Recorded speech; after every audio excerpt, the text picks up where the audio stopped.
Yes. Yes. Are you there? I can't see you. Yes, sir. I've been thinking about you, see, I'm going to tell you.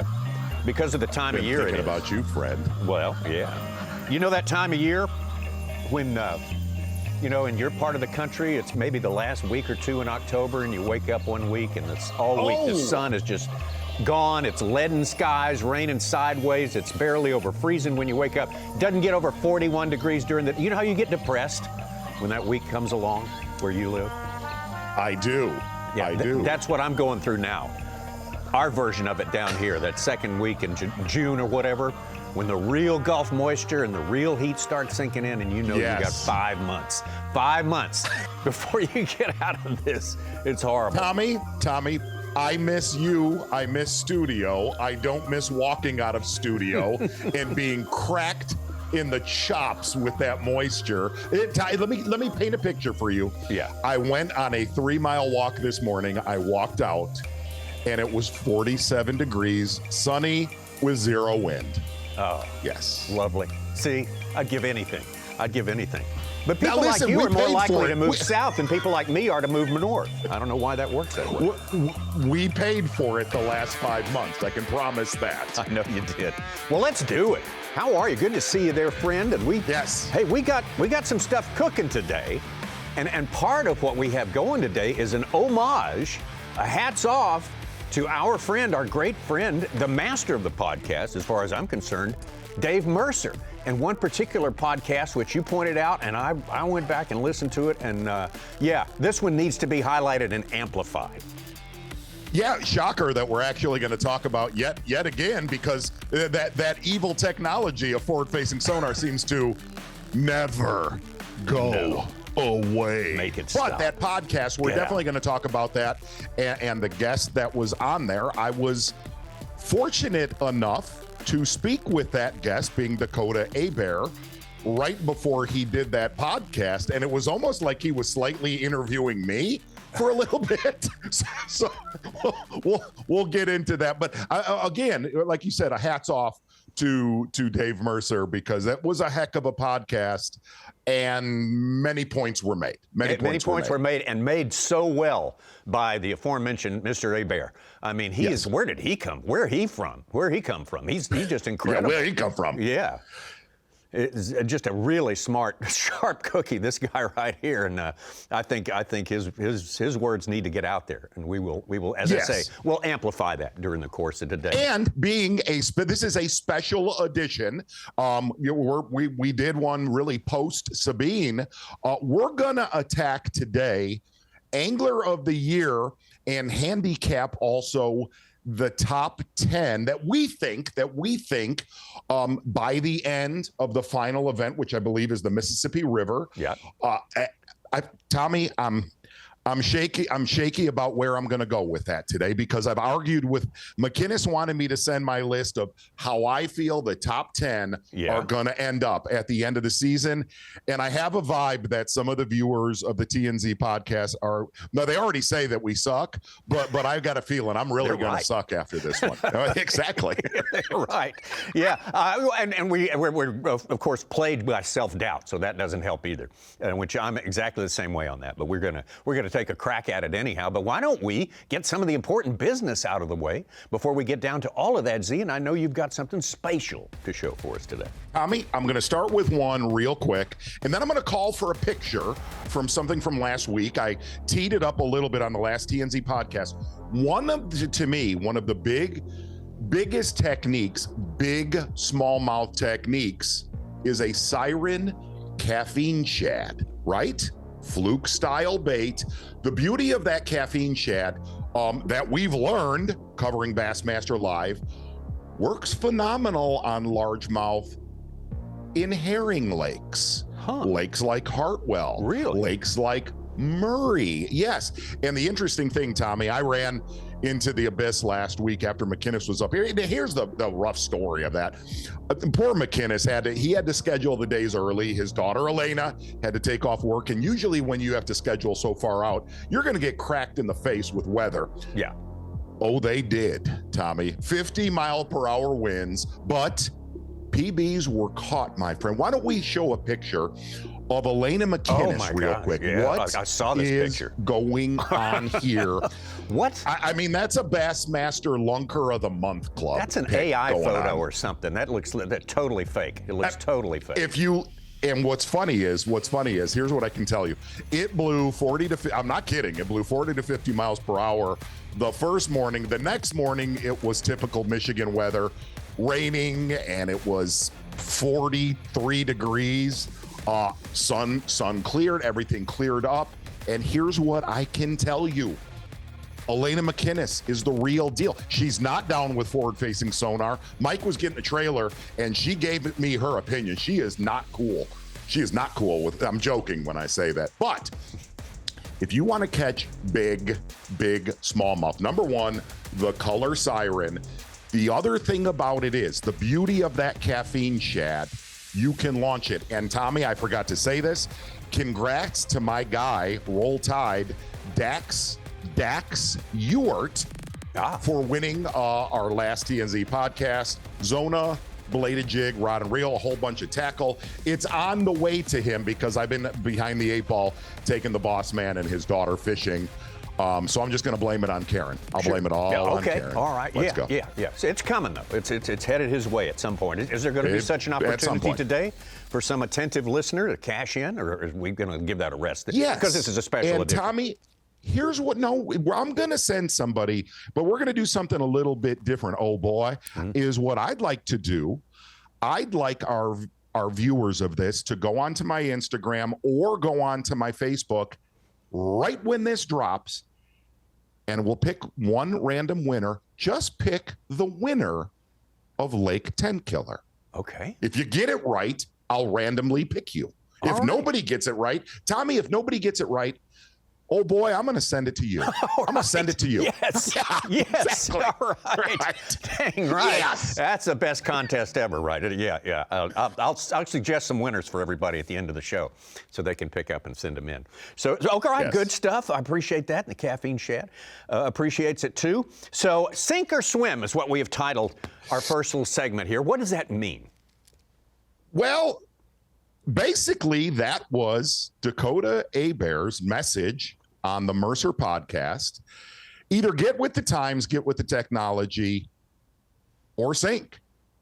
Either learn it or don't learn it. His points were, I guess I'm going to start with, I'm going to kind of go in reverse order about this. Is he made I was very excited. You know that. I picked him in my first flight at the beginning of the year. Yeah. But he said, man, I left where I was fishing at MLF. I left one civil war, and now I've come to another civil war. and there's a lot of truth in that. For the most part, we have heard from a lot of the anti-technology, anti-forward-facing sonar anglers. I think they've been kind of the loudest voice, the loudest viewers. Right? Yeah. I give a hats off to Ben Milliken because he's always been really supportive of forward-facing sonar.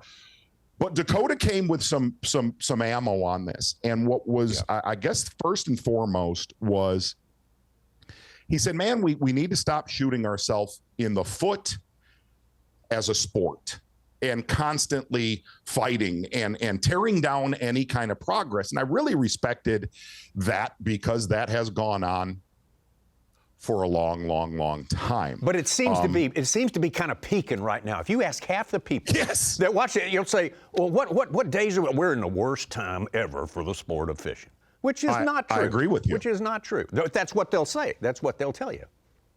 No, and really the other thing, and this was probably the best point that he made in there, because it's something that I talked to him about before he did the podcast. He said, man, if a non-endemic sponsor, I'm not sure what he used, Coca-Cola, Pepsi, or whatever it is, Anheuser, but whatever.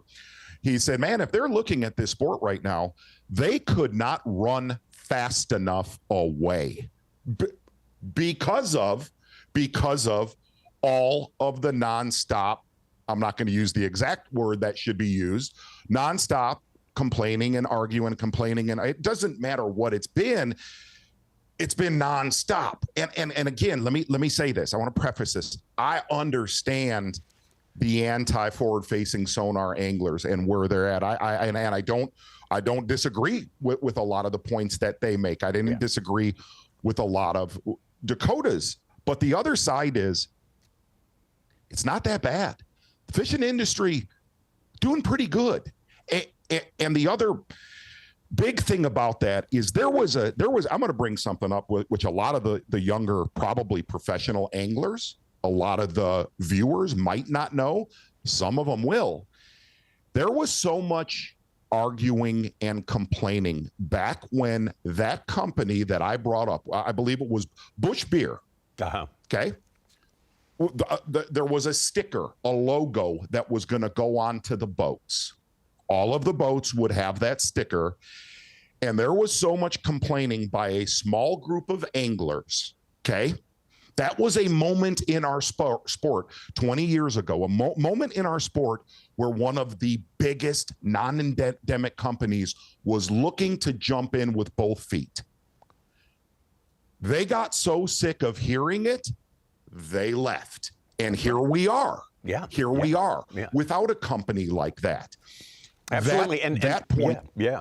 No doubt about that. And here's the thing. That's what's part of Dakota's point in that is that we have a faction of people who are absolutely seeming to be anti the next generation coming up in the sport because of the way they fish, because of the technology they use. Yeah, these people looking in from the outside, they sure don't have any interest in the youth market, do they, Z? No, they don't care about that, right? No, they could care less about it. They want the old guys who are set in their ways and never change their buying habits.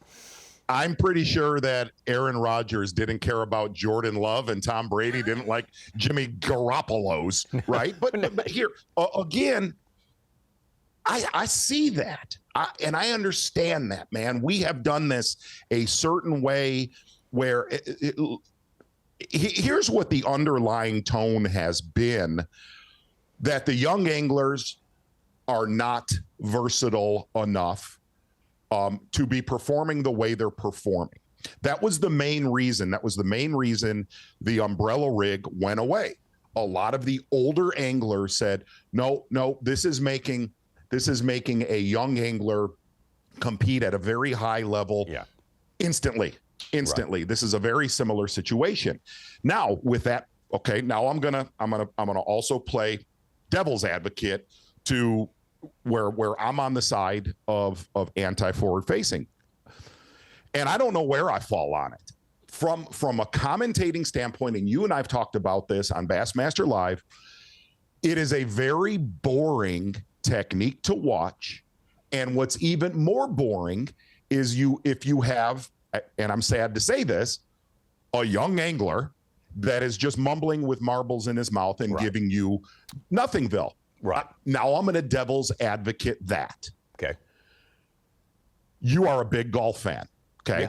You're a big golf fan. Sure. It is not a professional golfer's job to teach somebody how to line up a putt on the 18th hole of the Masters. Scotty Scheffler, and I know I'm going somewhere else here, but there's fact to this. He is probably on camera the most boring human being ever in the history of ever. He's like the guy is asleep in the corner chair of the classroom, right? He's like that guy. While he's beating you up and you don't know that it's happening. You're being dismantled. Yeah. But look, we professional fishing does not have the paybacks that the Masters has and professional PGA has. There is some sort of, to me, a responsibility, and I said this to Dakota on the phone, and he agreed with that. Look, our viewers of Bassmaster Live, they're just like me. When I sat in that chair next to you for 20 years, I just want to learn the juice. Yeah. Teach me, not the spot. Right. I want to know the technique to a T. And somewhere in there, if an angler is paid by a company, it might help while we're having a forward-facing sonar. Who knows? We might have that on Tenkiller come Championship Sunday. Quite possible. That they're just giving us something that we can latch onto. I hope that happens as we evolve, if forward-facing sonar sticks around on the Bassmaster Elite Series. The example he gave, and I fully agree with him, of the best possible job someone could do at that job you just described, Z, was Drew Cook.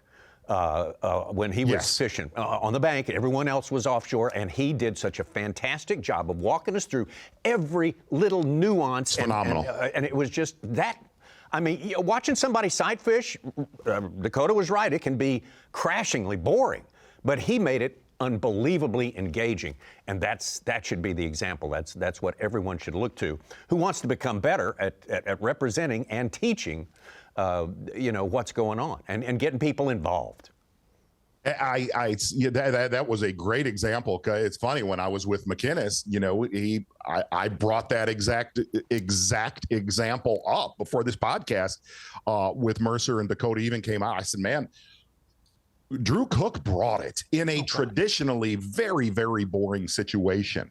As far, looking at a dude just throwing at a bass for the better side of 4 hours is slightly painful. It's as painful as one bass. Yeah. That being said, I do. Dakota asked me my opinion on it. He's like, well, what would you do? I said for me to answer that, I've said this to you, Tommy, I would be a total hypocrite to say one side or the other. Number one, I don't fish the Elite Series. I don't think I should have a voice in it. I don't. Bassmaster Live is a free product. I could choose to watch it, or, hey, if I don't like a forward-facing sonar tournament, not. Yeah. I like anything that's fishing content-wise. But if I was to say there should not be a forward-facing sonar, or there should be, or this is the way I think it should go, I should stop doing content, because I do content on all of it. I do it frog fishing. I do it mega live. I do all of it because it's fun and I like doing it. Now, I also have the choice whether I want to watch it or not. The main thing that I ended with Dakota, and I believe this applies to many, many Bassmaster Elite Series pros right now that are on one side or the other side. Okay. I said, dude, you have made phenomenal points that I'm not going to counter them, because they're great points for that side of the argument. The biggest thing, you got to not let this get in your head, because it's in your head. He goes, well, I really have. And he goes, no, you're right. It is in my head. I can name a lot of other anglers, some of them that sucked at the Sabine River that should not have there. That, do I honestly think it's in their head? Absolutely. Yeah, and sure. I think that list is a lot bigger than our viewers think, that they are so consumed with this, not just this year, last year, that it has affected their career. Oh, sure. That I'm going to tell you, Tommy, there are guys rigging while this drops on Bassmaster.com. There are guys rigging that are already mentally spun out of what's going to go on Tenkiller. I'm sure. They're already spun out. Yeah. It's that's what, you get back to your golf analogy. Something, the hardest part of the golf course is the 6 inches between your ears. That's the part that you cannot overcome. If you get behind the 8 ball on that, you got no chance. Well, one thing I want to point out real quick, and we were talking about this, but before we get away from this, we were talking about, it's such a hard time for the industry's terrible. One thing I want to point out, I'll talk about our little corner of the industry. That's the live tournament fishing coverage part of the industry. This year will be the most eyeballs on that product that there have ever been. Not by a little, but by a lot. It's because I left. It's because I'm gone. Yeah, that's right. No, it's just the way it works out. We it's just been a constant effort to get it in front of more people through more venues, through more platforms, and we've had some great tournaments. And we had a terrific tournament at Lake Fork that was on the main Fox channel, and that accounted for a lot. And it's just been a banner year so far. So not all is down the toilet. Let's just put it that way. It's a lot of people would have you believe that, especially people who think I can get some attention for myself if I accentuate the chaos and confusion and get on the social media and get a bunch of hardcore, haters going on both sides of the issue. That'll be great. All right, let me ask you a question. All right. So Dakota asked me that question. Tommy, how would you like to see it? Like if you had a wish list right now, we've heard about 50, 70, 30, full use of it, no use of it. What would you like? I wish we had. Like to know that. There's two things playing in that decision for me. Is that we're not immortal. We got a limited amount of time, but I would like to experiment and just to see, how a 50-50 might work, or a 37. I think more a 50-50, half and half, like we outlined, and you had some definite ideas on the last time we did the podcast here. I would like to try it, but in the end, we still live in sort of a free market economy, amazingly, and in the end, if the people don't watch, it's going to change. Whatever I suggest is not going to move the needle one way or another. But I'm all for giving it a go. Trying something different and see if it works. But the other side of that argument is, it'll just amp up the hate on this or that when it's not one of those weeks. If it, so yeah, and like you say, everyone makes a compelling audience, right? A compelling argument, right? That's going to happen regardless. But full circle, man. I've listened. I've this. I've talked to and I try to just listen to the anglers that call me for whatever reason and ask my opinion on it. I tend to just listen because I don't have an opinion. I really do not have an opinion on it because my opinion has changed so many different times. It's proven to me I'm somewhere in the middle. Yeah, I'm somewhere in the middle of that. I don't think either side of the very vocal folks of this. I think they've had very good points. Look, do I love traditional bass fishing? Hell yes, man. Sure. I love it. I love frogging, docking, flipping. I love all of that. Do I like to jump in the Death Star in 30 minutes when this podcast is done and go tweak on my Mega Live? I do. Yeah. I do. I love every and look, man, I think so. I guess this is an answer in a weird way. If you remember, Tommy, when they banned the umbrella rig, I told you I said that is crazy. That is crazy to stop. We always say, what do we do to get, more people involved in fishing? Right. Dude, you remember when you and I drove over the bridge at Gunnersville, every single boat was throwing that thing. Oh, yeah, absolutely.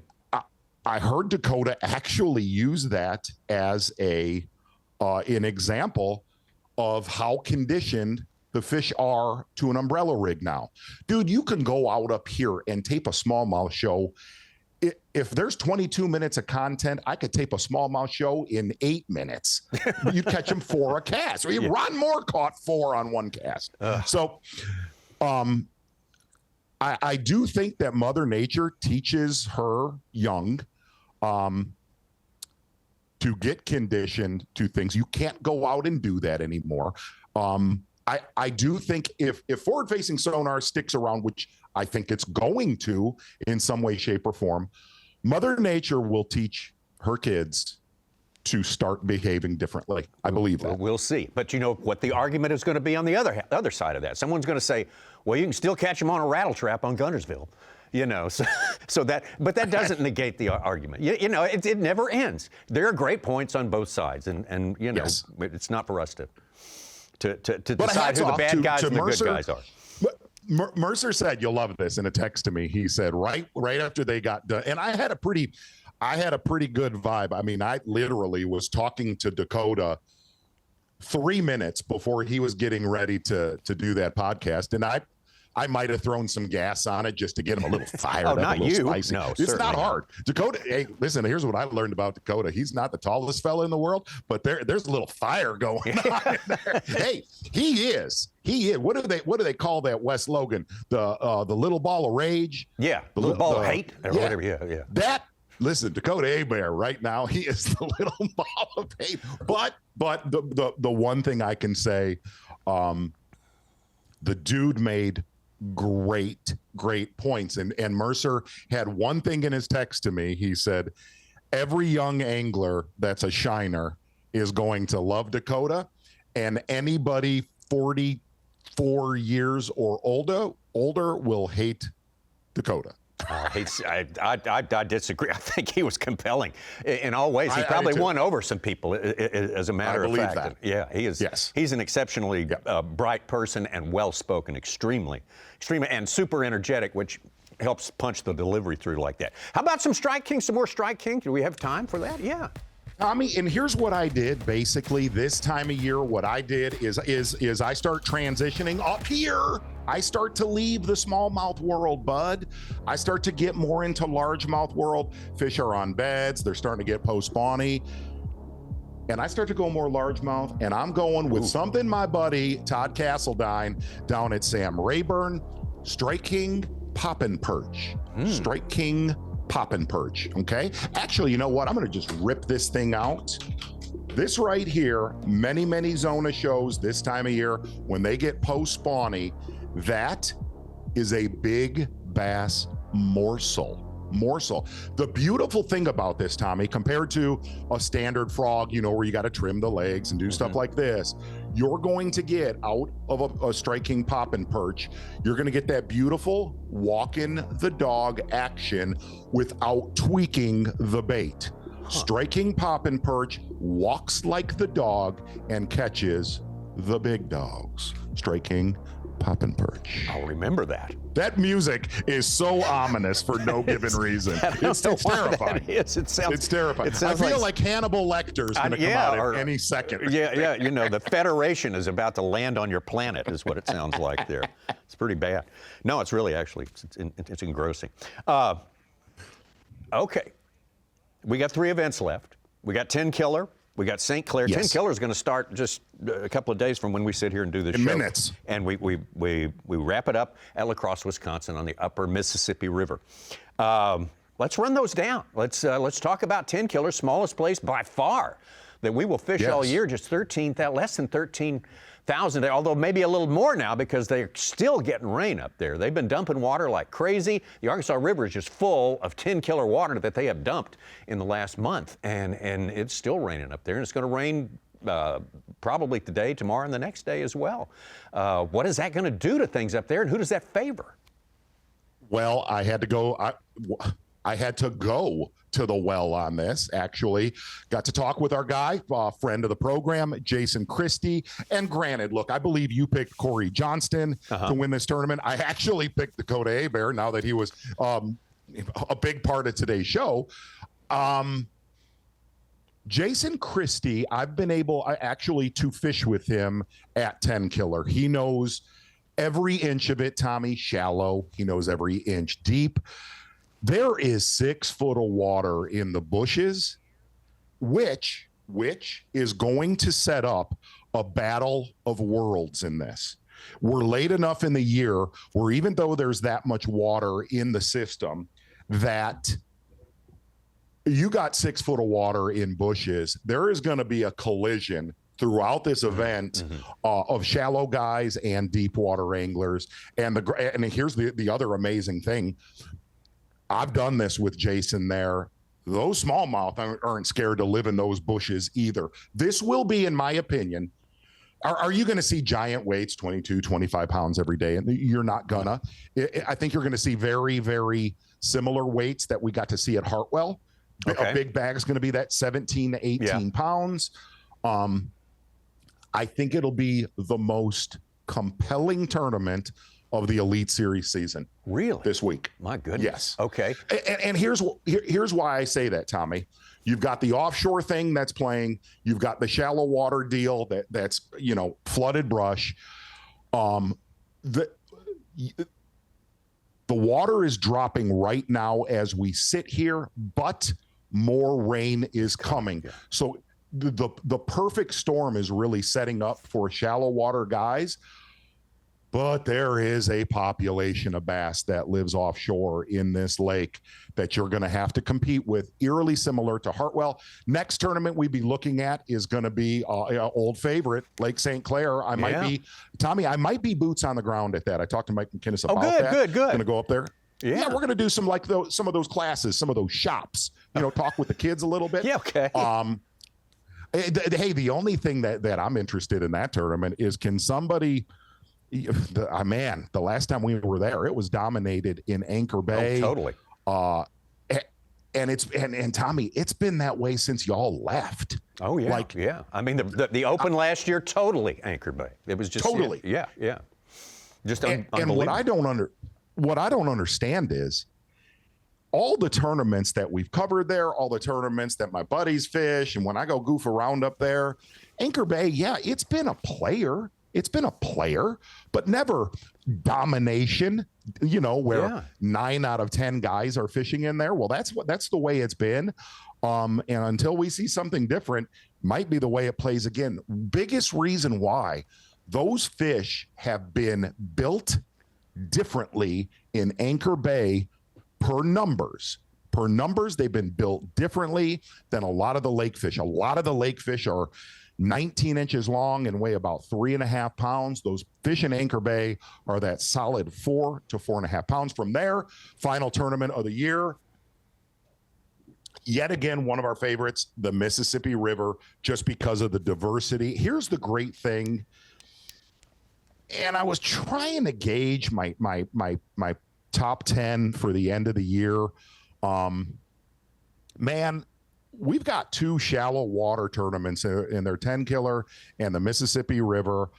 But that St. Clair tournament for those shallow water bangers that don't go look at their depth finder, that's going to be one that's going to be a key. And I know I'm going to get burned by 1 or 2 guys that I left out of my top 10, but that's a look at the next 3 tournaments: Tenkiller, St. Clair, Mississippi River. A lot of diversity.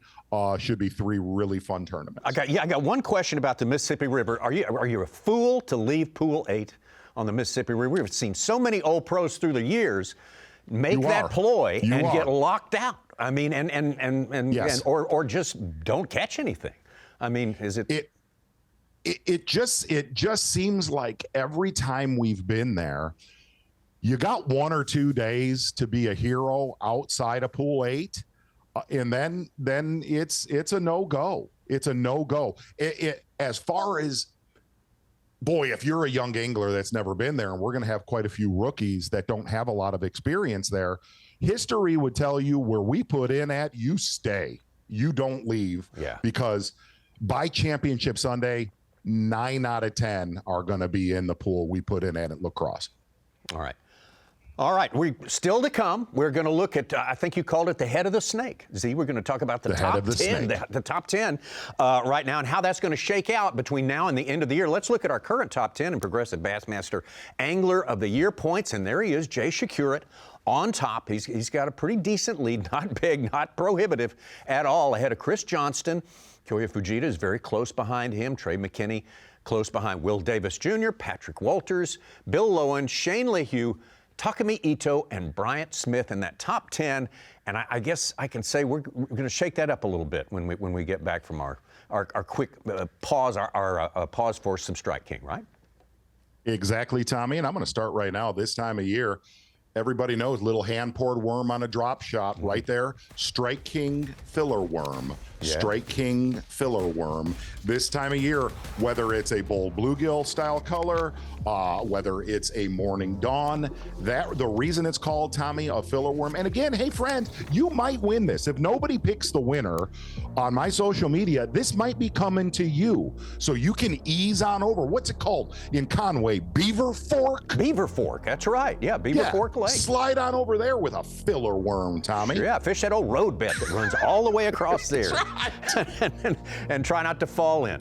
That's a good thing to do. Exactly. Yeah. Or striking filler worm. Yeah. And Tommy, feel free as we get into this, as we get into how I feel the top 10 are going to lay out. Some of our viewers are going to hammer me on this because I left some shallow water anglers out. I put some deep water anglers in. Mm-hmm. I tried to have some flair, pizzazz, and there's some things telling me that I really messed this up. The head of the snake. We're going to start at number 10, Tom. Okay, we're going to start at number 10. Look at that. I love that. Yeah, I'm a snake. Look at he's look, it's fantastic. Look, yeah. That looks like something out of the movie The Thing with Kurt Russell up in Antarctica, right there. Or the human centipede. I don't know which one. It's pretty bad. Yeah. And FYI, I do have a TH Marine hat on right there for a TH Marine weather watch. All right. Here's where we're going to start. Number 10, I'm going to slide in, sitting in 15th place. I'm going to slide in young Tucker Smith at number 10. Okay. I think Tucker Smith is going to shine this week at Tenkiller. I think he's going to shine when we get to Lake St. Clair. Tucker Smith's done a little damage, my friend, in the state of Michigan throughout his college years. Number 10, Tucker Smith. Got a theme going here. Got a theme going. Okay. Number 9. Yeah. Paul Marks. Mm-hmm. Same kind of deal. Paul Marks. Yeah. Paul Marks right now sitting in 11th. I'm going to give him a little bit of movement on Tenkiller. A little bit of movement on St. Clair, stays steady. Obviously, what lakes he live at? Lake Lanier Hammer. Right. Yeah. Said he fishes down by the dam every single day, but obviously great with forward-facing sonar. Paul Marks is going to move into 9th place, and we're going to go from there. There's my guy. Here's my guy. Okay. He's gonna catch him shallow, and he's going to stay shallow. Seth Feider sitting in 18th place right now. I'm going to say Seth Feider makes a move in the next 2 tournaments that possibly I could see Seth going a little bit higher. Reason why I think this week sets up good for him. Lake St. Clair obviously does very well there, won an Angler of the Year championship. Then we're going to where Seth Feider shined, the Mississippi River, 8th Seth Feider. And I had potential to move him up. 7th, coming out of nowhere after just a horrific start to his season, wins the Bassmaster Classic from 19th place up to 7th by the end of the season. So say it for me, Tommy. Easton Fothergill. Easton Fothergill. Hello, my name is Easton Fothergill. Yeah. I'm giving it to Easton just because we're going to definitely, there's going to be some offshore happening this week. Lake St. Clair, look, Easton's great on smallmouth. And then we're going to get to the Mississippi River. It's almost like I kind of went with 2 homer picks with Seth and Easton. But I'm predicting one of the best comebacks that we've seen on the Bassmaster Elite Series. Okay, maybe already Easton is. Fothergill. Yeah. Yes. From there, sixth place. And this was the one I was a little bit shaky on. I'm going to go with Taku because I think he shines this week. I think he shines at St. Clair for obvious reasons, the way he fishes, the history that he has on St. Clair. I think the shaky one is going to be the Mississippi River, but he proved to us at the Sabine River that he's pretty good on river systems. I'm going to put Taku from 9th place all the way up to 6th place. And I bumped out Bill Lowen of the top 10 and put Taku in. And I got a feeling there is potential of that burning me. Good. Number five, the way he ends up for the end of the season run, Koya Fujita actually slipping out of the top 3 and sliding down to 5th place. And I predict he slides down at the Mississippi River, Koya Fujita. Obviously a great season for Koya. And Tommy, hats off. Koya and I became friends. You were right there when it happened. We became friends at the Bassmaster Classic. Sure. I'm looking for that relationship to blossom a little bit more. We'll see when I get to St. Clair, because the last time I was at St. Clair, Koya and I did not connect. It's when things went south. So Koya Fujita, right, I'm giving 5th place. Number 4 stays where he's at. I repeat, stays where he's at. Trey McKinney, 4th. Trey McKinney, obviously one of the most deadly fishermen on the Bassmaster Elite Series in the past. I'm going to call it since I started with you, dude. This guy is for real. Yeah. no matter how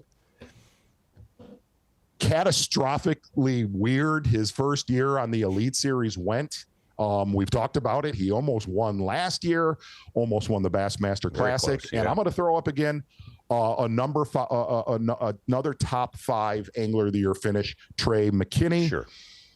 Number 3, I'm actually going to give a slip to Chris Johnston. By one position. Yeah. One position. I'm predicting that Chris Johnston, here's what's very interesting about. Hi, Chris. Hi, Chris. Look, what we don't have on the schedule, not that it really matters, but what we don't have on the schedule this year is that, wow, we're going to St. Lawrence River and he's smelling it. We don't have that on the schedule.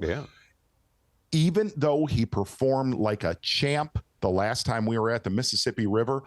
Lake St. Clair, listen, when I talk to, hi, Chris, whenever I talk to Chris about Lake St. Clair, he is not the biggest fan of that lake, nor is his brother Corey. Why is I'm giving a little bit of a,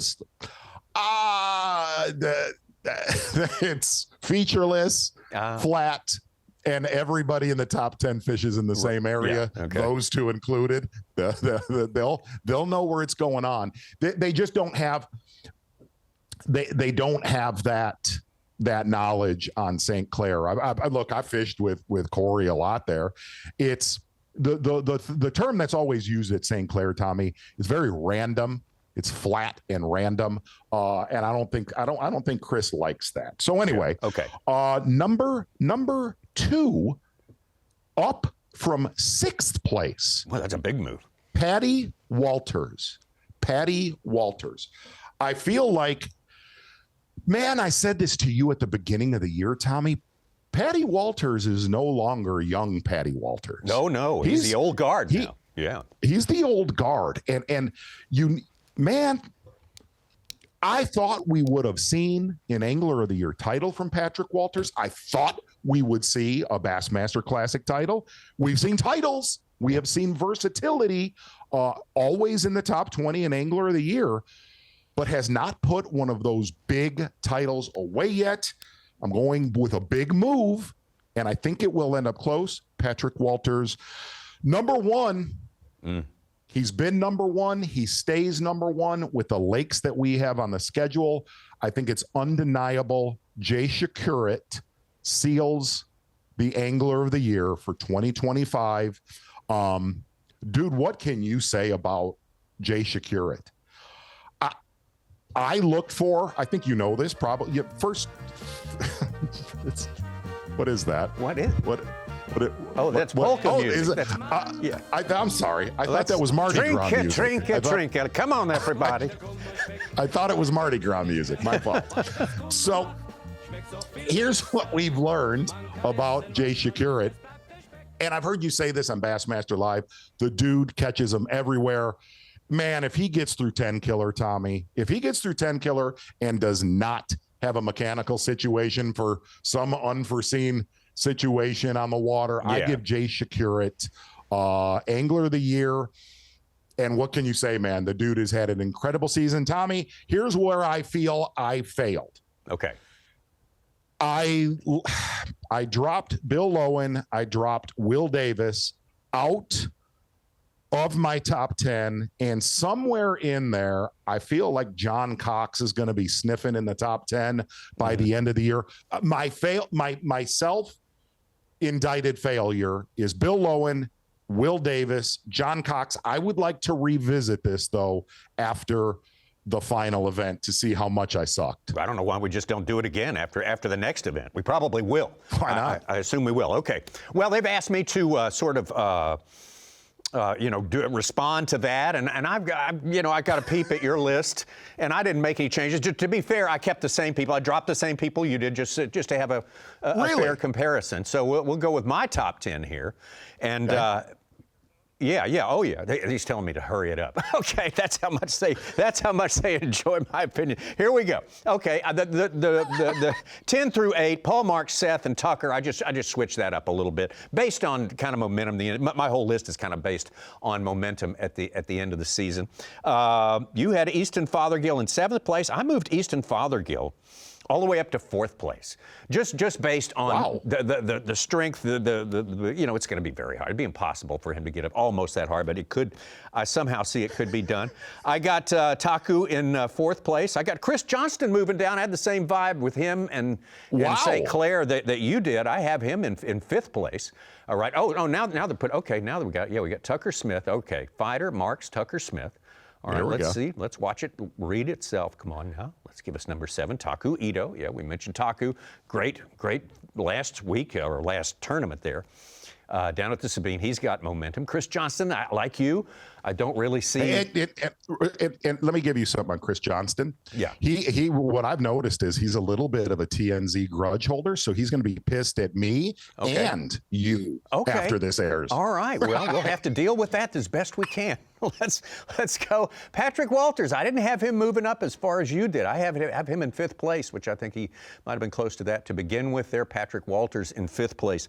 4th place, I mentioned, I jumped the gun there and mentioned Easton Fothergill, just an incredible comeback for the ages already so far this year. I mean, he was dead last after the first 2 events down in Florida.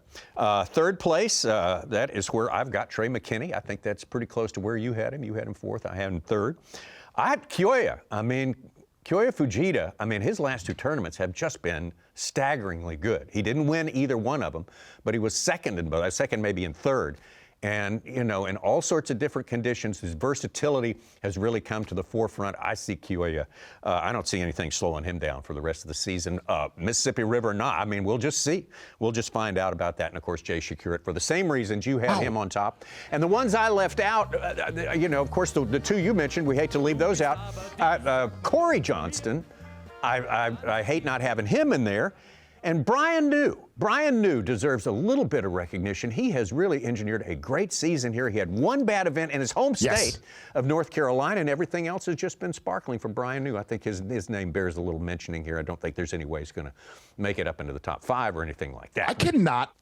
I cannot believe we have the same 3 out of the top 10. All 3 probably not the biggest fans of the TnZ podcast come Thursday this week at Tenkiller. So maybe they won't watch and not hate on us. That's right. Yeah, that's the way it works. Hopefully, ideally, it should work out that way. Absolutely. It won't. It won't. Okay, let's review our picks now for the tournament upcoming, starting this week as we're talking right now. Who did you pick to win Lake Tenkiller? And this was before the Mercer podcast. I went with, just because he is, you did, for the most part, and I think he would agree with this, he's sucked for the most part all season long. Dakota Ebare. Here's what I'm doing. I'm going back to the same slot machine and waiting for it to pay off. Yeah. And I did threaten Dakota. I said, you're getting eerily close to not getting picked ever again. You don't hold with that old saying, if you keep doing what you're doing, you're going to keep getting what you're getting. You don't believe that, obviously. That's good for you. No. Good for you. But, and Dakota, something, one more thing about that podcast that really struck me. Dakota talked about the fact that he hasn't caught him this year. And he had one simple explanation. He had spent too much time working on other business, making the transition over here, and had fallen behind in his forward-facing sonar skills. And he ought to stay off other podcasts too and just work on. Yeah, there you go. That's right. Okay. I picked, of course, Corey Johnston to win at Lake Tenkiller. We'll see how that works out. He seems like as good a pick as any to me. So there we go. That's it for today. Special edition. How about that? Special edition. I will tell you, I'm going to tune into this one because I think Tenkiller is going to be a phenomenal event. Kill it with Davey and the whole group as always, bud. All right, and you everybody who watches and would like to win one of those prize packages, you want to pick the winner at Tenkiller and get your picks over to the great Mark Zona. Let's go. So great to have you today.